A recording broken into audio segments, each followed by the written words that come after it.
राशि भैया आया वयब देख अविनाशी भैया कि कबले घूमब चौरासी भैया आवयब देख अविनाशी भैया कबले घूमब चौरासी भैया आवयब देख अविनाशी भैया कि मिलल बा मौका कैला हरि से मिलनवा न पैब मानुष के तनवा न पैब मानुष के तना न पैब मानुष के तनवा न पैब मानुष के तनवा न पैब मानुष के तनवा कि कबले घूमब चौरासी भैया आवयब देख अविनाशी भैया कि कबले घूमब चौरासी भैया आवयब देख अविनाशी भैया कि मिलल बा मौका कैला तू हरि से मिलनवा न पैब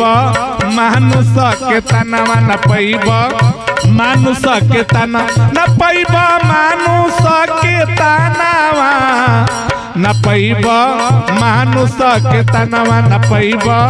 मानुष के तनवा।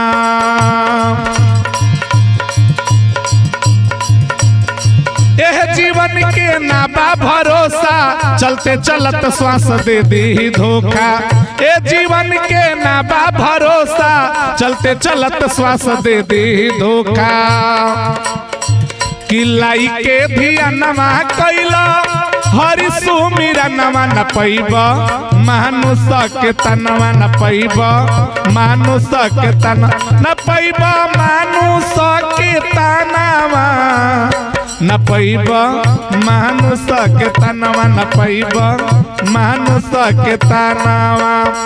ज्ञान के ज्योति मनवा में जागी भरम भूले खातबे दूर भागी ज्ञान के ज्योति मनवा में जागी भरम भूले खातबे दूर भागी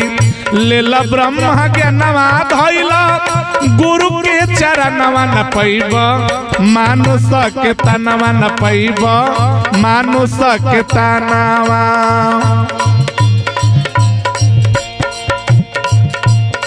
सतगुरु पूरा के लेला सहारा भव से नैया हो जाई किनारा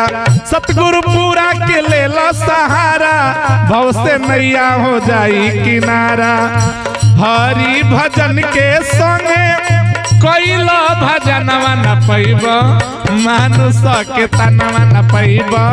मानुष के तना न पैब मानुष के तनवा न पैब मानुष के तनवा न पैब